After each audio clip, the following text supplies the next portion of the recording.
Donc nous allons pouvoir reprendre nos travaux donc j'ai le plaisir de présenter la conférence qui va suivre donc de Marie-Frédérique Pellegrin. Merci beaucoup d'être parmi nous. Donc Marie-Frédérique Pellegrin est maîtresse de conférence HDR en philosophie à l'université Jean Moulin Lyon 3. Elle est notamment l'autrice de Pensée du corps et différence des sexes à l'époque moderne, Descartes, Curot de la Chambre, Poulain de la Barre et Malebranche. Et je signale également parmi ses publications qu'elle a dirigé en 2022 un numéro de la revue XVIIe siècle qui s'intitulait « Repenser le XVIIe siècle, canon et corpus ». Et donc, nous allons l'entendre cet après-midi pour une intervention intitulée « L'idée d'égalité des sexes, un impensé cartésien », mais vous le voyez derrière moi. Et je vous passe la parole. Merci beaucoup, merci à toute l'organisation et particulièrement à Louis pour son invitation.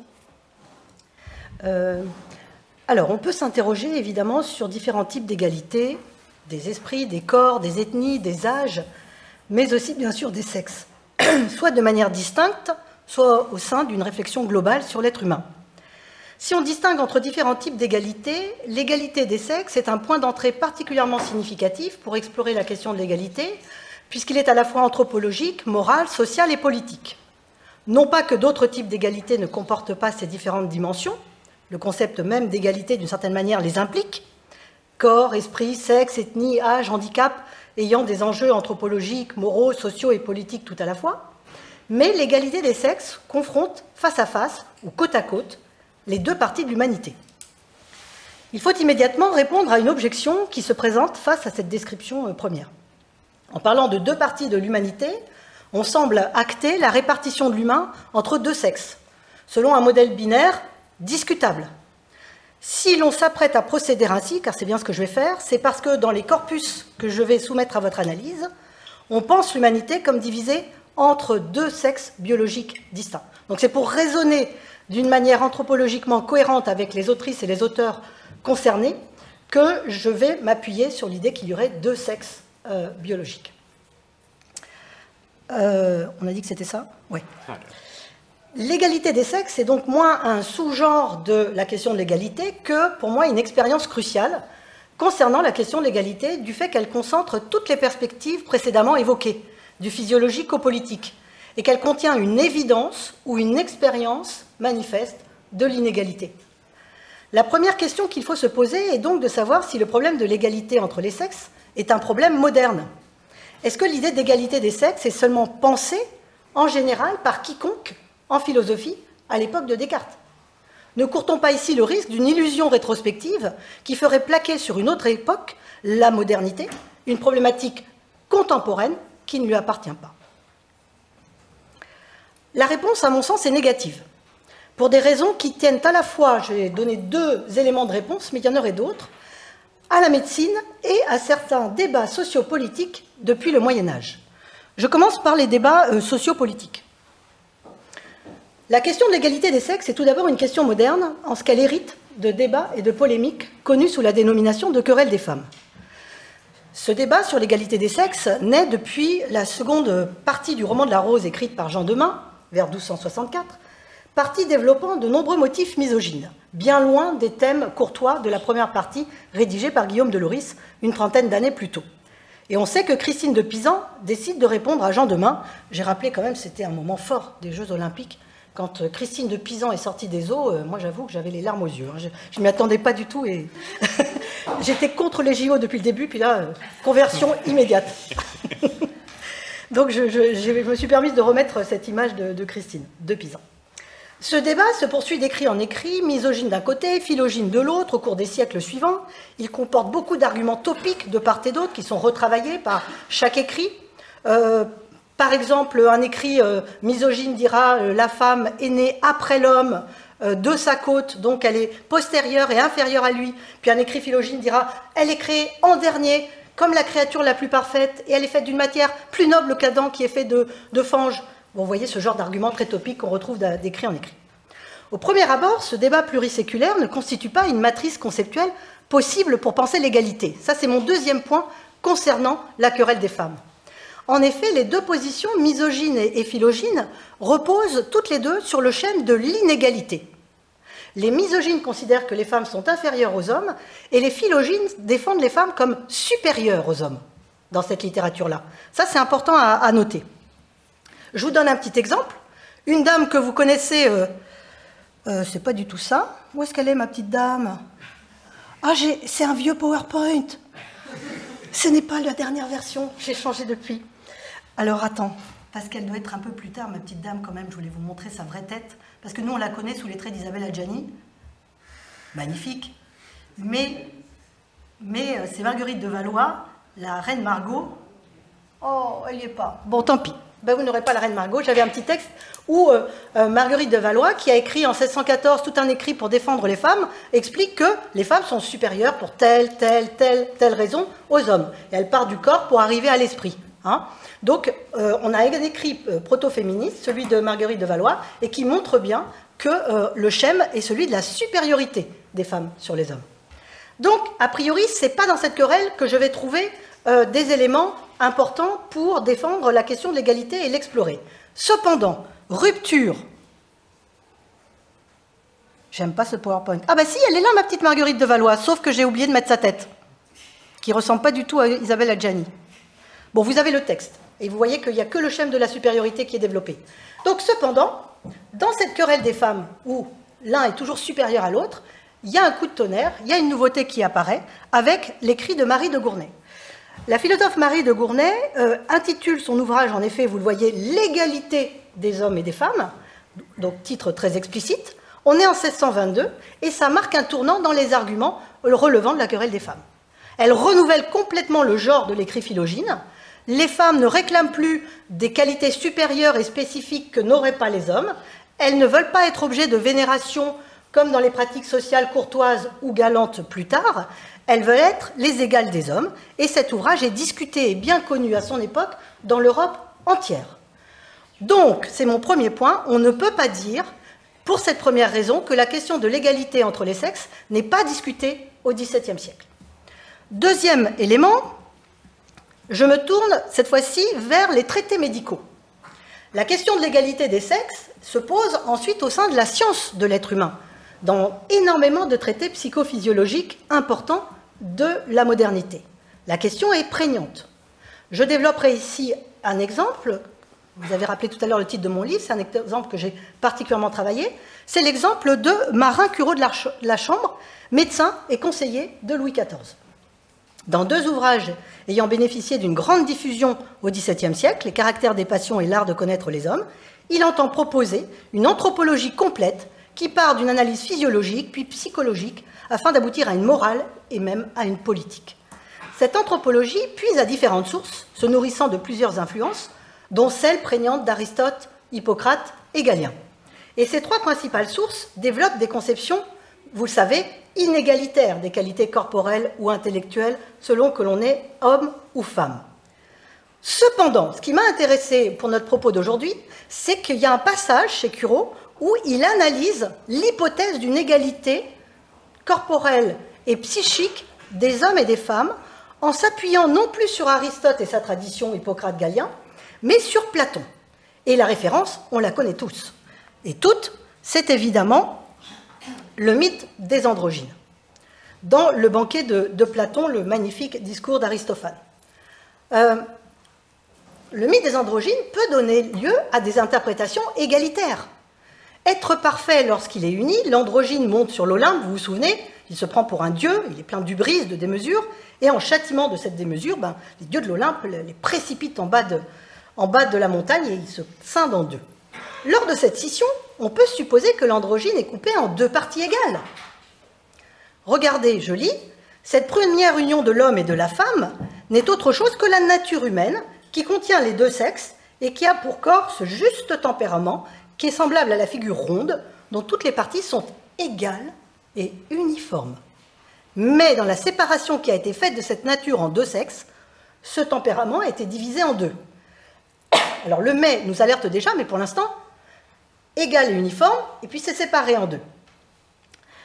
Alors, si l'androgyne, c'est la nature humaine parfaite et complète, On peut donc penser qu'une fois séparées, les qualités vont se répartir équitablement entre femmes et hommes, puisque leurs parties sont décrites comme égales et uniformes. Chacun des deux sexes hériterait alors, après séparation, des mêmes qualités de l'être complet originel, mais divisé en deux. Et cette tradition du mythe de l'androgyne est très prégnante à la Renaissance. Il y a beaucoup de traités philogènes qui s'appuient sur ce mythe. Ce n'est pas l'interprétation du mythe proposée par Cureau. La répartition des caractères s'effectue en effet selon les deux causes nécessaires à la génération, explique-t-il, et il s'avère qu'elles sont déséquilibrées. Les qualités ne sont pas les mêmes dans les deux parties de l'androgyne scindée en deux, et elles n'ont pas la même valeur. Pour Cureau, ce n'est pas seulement la nature humaine qui est divisée en deux, c'est le tempérament de la nature humaine. L'égal et l'homogène dans la nature complète devient inégal et hétérogène à précision, avec des humeurs distinctes selon le sexe. Comme il y a deux sexes pour qu'il y ait génération, dit-il, il y a deux causes distinctes mobilisées pour cette opération, une cause active, dite aussi efficiente, vous avez déjà deviné de quelle partie il s'agit, et une cause passive et matérielle, vous avez aussi deviné, correspondant réciproquement donc à la partie masculine et féminine de l'action de reproduction. Donc la nature prodigue ainsi des facultés communes aux hommes et aux femmes, mais le tempérament vient les modifier, les scinder, et les humeurs étant absolument sexuées, car elles sont un mix découlant de 4 qualités fondamentalement sexuées elles-mêmes, le chaud, le sec, le froid et l'humide, la scission change complètement de sens. Elle est distinction entre deux tempéraments généraux selon le sexe, le chaud et le sec du côté du masculin, le froid et l'humide du côté du féminin.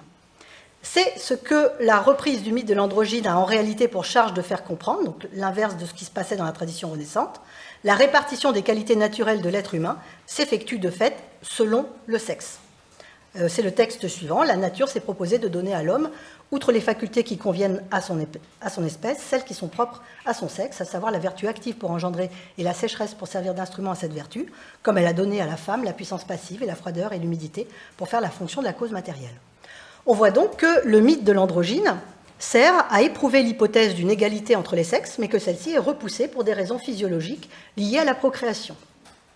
Ainsi, c'était mon deuxième point du premier moment, il y a dans la tradition antique un mythe revivifié régulièrement par la philosophie et la médecine jusqu'à l'âge moderne qui interroge la question de l'égalité des sexes. Le thème est donc, pour cette seconde raison aussi, bien présent au XVIIe siècle. Alors, dans cet environnement intellectuel marqué par des réflexions philosophiques diverses, misogynes chez Cureau, philogynes chez Gournay, sur l'égalité des sexes, le premier ouvrage publié de Descartes donne 2 indices qui semblent aller dans le sens de l'égalité, mais ce sont des indices assez faibles. Alors vous avez dû très certainement déjà évoquer ces points ce matin, donc je m'excuse de rappeler des textes aussi évidents et devant notamment le spécialiste international du bon sens.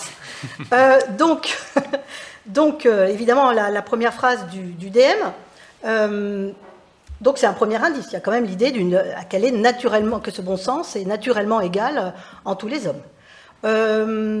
Mais que veut dire homme, je ne vais pas faire mon Finkielkraut, mais homme, ça reste quand même ambigu, toujours, même si c'est avec un grand H, et c'est censé signifier toujours l'être humain. Que signifie homme? Et par exemple, quand Descartes écrit un traité de l'homme, que se passe-t-il? Alors, de manière générale, on doit noter que le traité de l'homme est un traité de la femme, tout à fait autant que de l'homme. J'ai rappelé 2 petites gravures qui montrent que c'est autant les femmes que les hommes qui sont étudiés dans ce traité. Vous ne savez peut-être pas, mais il y a des pages de René Descartes sur le clitoris. Il n'y a pas que les méditations métaphysiques. Donc, dans le traité de l'homme, les femmes sont étudiées. Et puis surtout, dans le discours de la méthode, il y a une rupture au niveau du public, comme vous le savez, du public visé, qui est un public mixte, comme le rappelle ce petit bout de lettre très célèbre, auquel les féministes s'accrochent.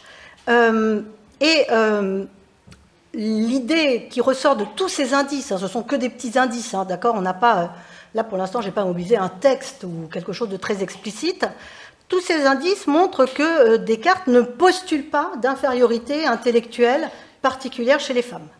Alors, à mon sens, maintenant, il faut qu'on aille vers un deuxième mouvement pour vérifier cela à l'épreuve même des textes. Vérifier si ces indices sont significatifs ou pas. Donc, c'est le deuxième moment que je vous propose à présent. En m'intéressant à une première question. Nous sommes désormais chez Descartes même. Hein. Est-ce que les sexes biologiques sont égaux? Alors, pour débrouiller cette question, je propose le raisonnement suivant. Penser la différence des sexes est une nécessité pour Descartes en tant qu'il élabore justement une science de l'être humain. Il doit donc penser les corps réels ainsi que leur formation. C'est donc avant tout dans les textes médicaux de Descartes que cette question se développe. Il y a un moment lors de la gestation où les organes sexuels apparaissent. C'est un moment de distinction, de séparation entre le masculin et le féminin qui pourrait produire des inégalités. Or, lorsqu'on étudie de près les manuscrits cartésiens sur la formation du fœtus, on constate tout d'abord qu'il s'y détache de la tradition platonicienne comme aristotélicienne qui faisait de la matrice féminine un simple réceptacle pour affirmer l'existence de deux semences d'égale implication dans le développement de l'embryon. C'est la première thèse importante. Pour Descartes, il y a deux semences, ce qui n'est pas le cas chez Platon ni chez Aristote, il y a deux semences qui sont également impliquées dans la conception de l'embryon. La description postule une forme d'égalité des semences. Vous le voyez dans le texte suivant. Je ne lis pas tous les textes parce que j'ai peur de dépasser le temps qui m'est imparti. Donc les deux semences sont assez semblables et ont un rôle similaire et égal dans la fécondation selon Descartes. C'est en soi un parti pris significatif, d'autant, rappelons-le, qu'il n'existe aucune observation et aucune expérimentation permettant de corroborer ces hypothèses à l'époque de Descartes. C'est vraiment à la toute fin du XVIIe qu'on commence à voir des ovules et des spermatozoïdes. Il s'agit donc d'une hypothèse purement théorique, d'une prise de position en opposition à toute une tradition médicale dominante. Deuxième point important, chez Galien, il y avait déjà deux semences. Donc là, il se détache de la tradition galénique par ce second point qui est qu'il explique l'organisation physiologique du fœtus, pas du tout par les humeurs, comme le faisait Galien, qui conservait un primat de la semence masculine par rapport à la semence féminine dans la procréation. Dans les manuscrits cartésiens les plus matures, on constate, et notamment dans la description du corps humain, que la distinction sexuelle à l'état embryonnaire s'explique par différents types de tamisage du sang par les organes, sans qu'aucune forme d'inégalité soit pensée du fait de ce tamisage. Ainsi, alors même que Descartes s'intéresse à tous les stades de la formation fœtale, le moment de la distinction sexuelle n'est visiblement pas pensé comme important dans les textes matures. Je vais un petit peu nuancer ce que je viens de dire. Cela ne s'explique pas seulement par la difficulté à faire des observations en ce domaine, très précoce du développement humain, mais parce que les organes sexuels sont des organes apparaissant tardivement, par une mécanique des flux sanguins sans finalité ni hiérarchie. La distinction sexuelle relève de ce que j'appellerais, enfin de ce que Descartes appelle la distinction modale dans l'article 61 des Principes de la philosophie, c'est-à-dire, je cite, deux différentes façons d'une même substance. En fait, le sexe, c'est deux différentes façons d'une même substance, pour Descartes. Il reste un dernier point à élucider. Les modes du sexe, si l'on peut dire, le mode féminin et le mode masculin, sont-ils indifférents et ou égaux? Est-ce que c'est une question d'égalité? Est-ce qu'il y a vraiment l'idée d'égalité? Il faut ici opposer une analyse de l'égalité en termes d'unité ou en termes de neutralité. Il y a unité si les deux sexes sont en réalité fondamentalement une seule et même chose. Et cette piste est très crédible puisque Descartes suit la conception médicale unisexe dominante à son époque.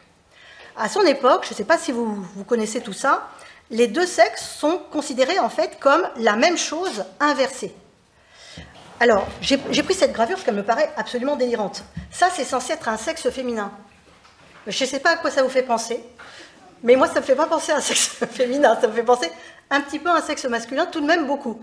Mais ça s'explique par le fait que dans le modèle unisexe, Laqueur l'a très bien montré dans son ouvrage, les ovaires, c'est les testicules, le vagin, c'est la verge, et tout est inversé, d'accord? Les femmes, c'est resté à l'intérieur, et les hommes, c'est sorti. C'est ce qu'on appelle le modèle unisexe.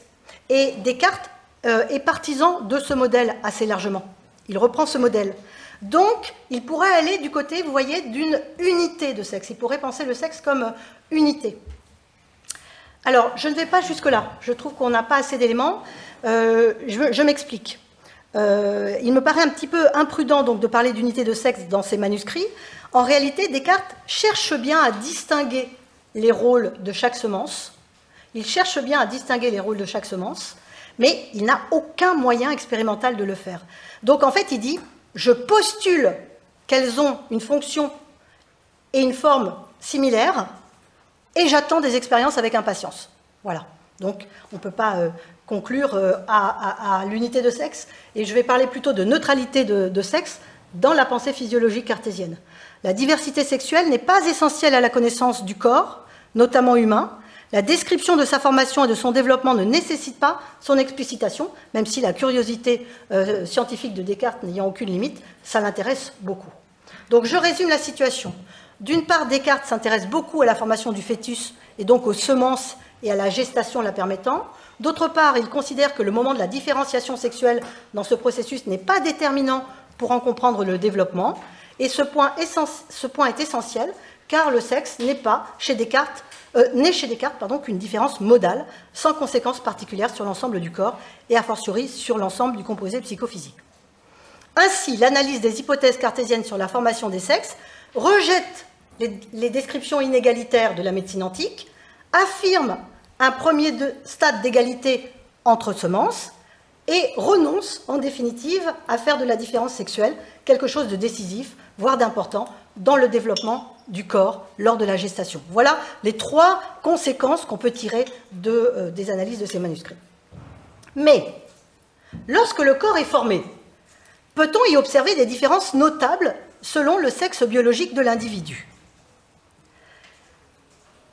C'est dans sa correspondance avec une femme, Élisabeth de Bohême, que Descartes trouve l'occasion de réfléchir à la différence sexuelle dans les corps agissants. Il faut se souvenir qu'Élisabeth de Bohême, au début de ses échanges avec Descartes, qui commencent en 1643 et qui s'achèveront à la mort de celui-ci en 1650, lui demande d'être le médecin de son âme et de son corps et place leur correspondance sous le serment d'Hippocrate. La question du corps réel, souffrant, pensant, agissant, sert de fil rouge à cette correspondance philosophique exceptionnelle.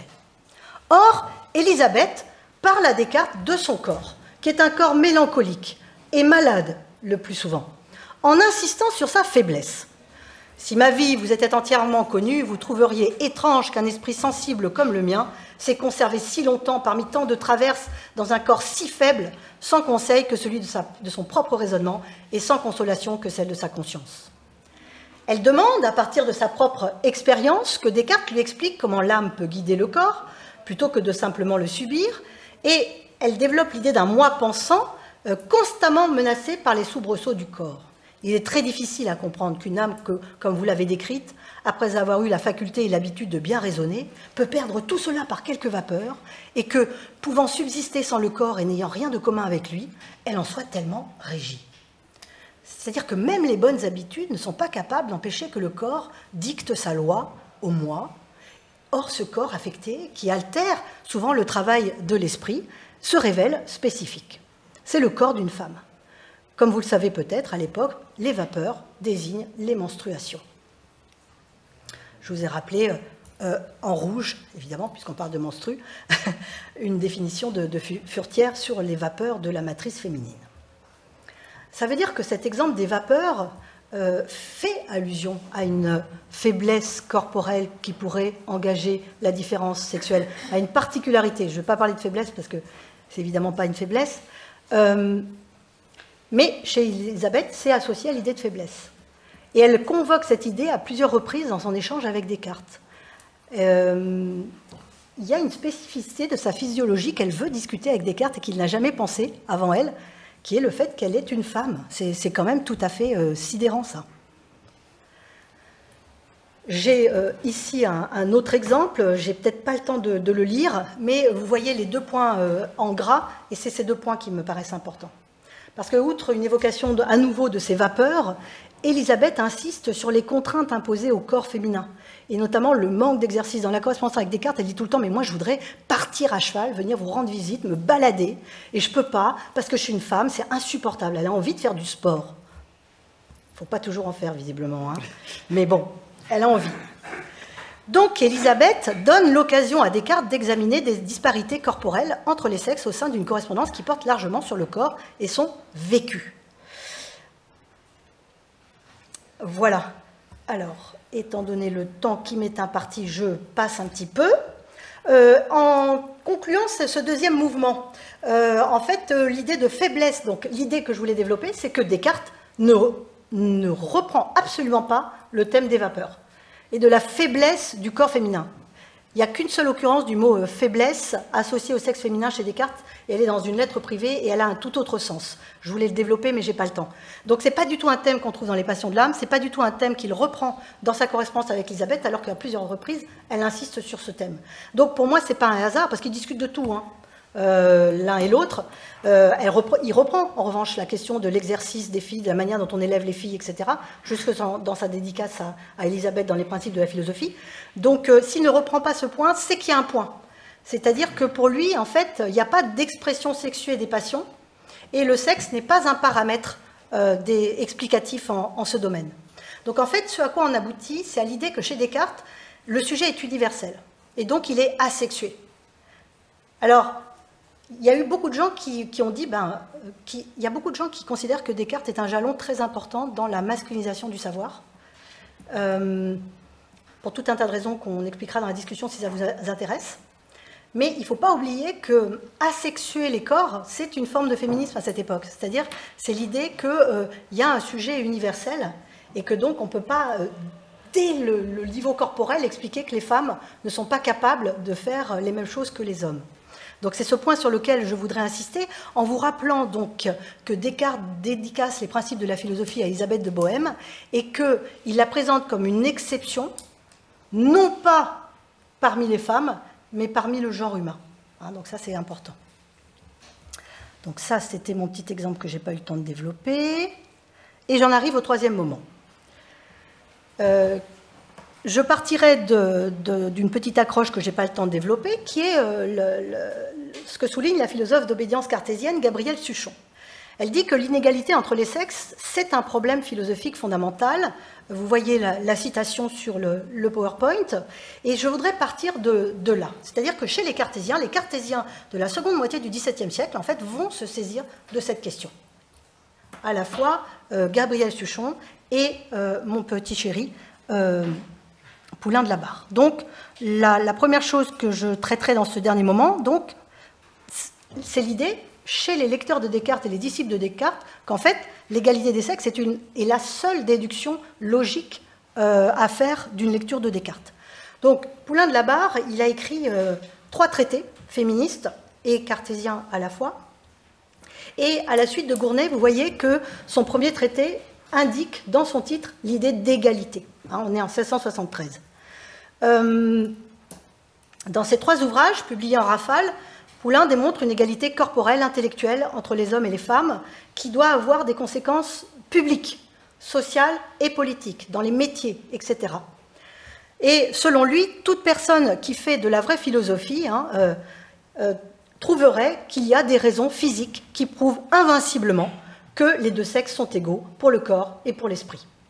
Alors, il s'appuie sur 2 thèses cartésiennes qu'on connaît tous. La première, toute simple, c'est que le sentiment de l'inégalité n'est qu'un préjugé, et une bonne méthode doit extirper, on le sait tous, depuis la terminale, on a fait un peu de Descartes, tous les préjugés. Ce qui est intéressant dans cette étude du préjugé chez Poulain, c'est que pour Poulain, le préjugé misogyne est à l'origine de tous les autres préjugés. Ça, c'est le point le plus intéressant, je trouve. C'est-à-dire qu'il fait une généalogie de l'homme qui remonte à Adam et Ève, et il dit que la marque du péché originel, c'est que Adam a décidé de dominer Ève.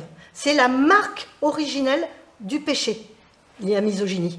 Le premier homme a soumis la première femme. Et depuis lors, il en a toujours été ainsi, explique Poulain. Le second élément cartésien qu'il va mobiliser énormément, c'est l'élément de la distinction. Le fait que chez Descartes, il y a deux substances hétérogènes l'une à l'autre, même si elles sont étroitement unies en l'homme, ce qu'on a appelé plus tard le dualisme cartésien. L'esprit qui pense, dit Poulain, n'est pas influencé par son corps, et donc par le sexe de ce corps, contrairement à ce qui se passait dans toutes les théories humorales, de quelques sources elles tirent leurs principes. Ma phrase n'est pas française, mais vous avez compris.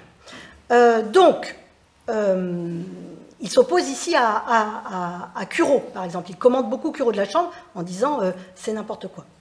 Cela aboutit à la phrase, l'expression la plus connue de Poulain, hein, l'esprit n'a point de sexe. Et vous voyez, je vous ai montré une édition du texte original parce qu'on voit bien que, voilà, il y a une déduction logique, hein, l'esprit n'a point de sexe, et tous les hommes sont égaux. L'idée d'égalité est directement déduite de ce fait et de la démonstration faite par Descartes de la distinction entre les substances. S'ensuit un programme éducatif, social et politique visant au développement égal de toutes et tous, très ample chez Poulain. Donc les sexes sont également disposés à la science, il y a une seule méthode pour tout le monde, enfin il y a énormément de textes de Poulain, évidemment, son traité s'appelle l'égalité des deux sexes, donc vous imaginez bien que en fait j'étais paniquée ce matin quand j'ai voulu choisir des textes où il y avait le mot égalité, parce qu'il y en avait des centaines qui me paraissaient tous meilleurs les uns que les autres. Et donc j'en arrive à mon dernier point. Alors, est-ce que maintenant on peut préciser ce qu'on appelle égalité chez ces post-cartésiens féministes comme Suchon et Poulain? Est-ce que les hommes et les femmes sont en tout point semblables? Donc pour Poulain, ils sont largement semblables. La différence se réduit vraiment aux organes sexuels.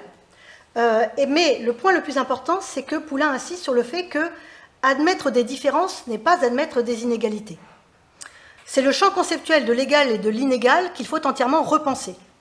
On assiste ici à la promotion de la notion d'équivalence, qui n'est pas opposée à celle de similitude, cette dernière ayant été poussée le plus loin possible. Hein. Ils sont similaires presque en tous leurs organes et en toutes leurs fonctions intellectuelles, mais sur le plan physiologique comme intellectuel, il y a très peu de différences qui demeurent. Elles sont en réalité réduites aux organes génitaux, c'est tout. Elles sont purement corporelles et purement locales. Selon Poulain. Alors, donc c'était ce texte-là, dans lequel il explique que ce n'est pas parce que deux personnes ont des fonctions différentes dans une société qu'elles sont inégales. Il faut penser la notion d'équivalence. Donc, effectivement, il y a une spécificité des femmes qui est qu'elles portent les enfants, mais cette spécificité, si on devait aller plus loin, dit Poulain, en fait, il faudrait aller vers le chemin de la supériorité. Parce que c'est plutôt une supériorité des femmes, le fait qu'elles puissent enfanter, qu'une infériorité. Et donc, le préjugé misogyne est très vicieux, dit Poulain, parce qu'il a réussi à renverser la seule supériorité des femmes, qui est qu'elles créent la vie, en une infériorité, c'est-à-dire que du coup elles sont incapables d'occuper des emplois, etc. Elles doivent élever les enfants, elles sont incommodées pendant 9 mois, etc. etc. Bref, donc l'éventuel maintien de fonctions propres aux femmes ne doit pas menacer l'égalité des sexes. D'une part parce que la fonction spécifiquement féminine, c'est-à-dire la grossesse, est noble, d'autre part parce qu'elle ne les empêche pas d'être propres à d'autres fonctions. Donc l'adage de Poulain, c'est celui-là, ne pas porter trop loin la différence des sexes. Hein. Il ne faut absolument pas que la notion d'équivalence et la question de la grossesse permettent le développement d'une théorie inégalitaire où les femmes restent à la maison et les hommes gouvernent les cités.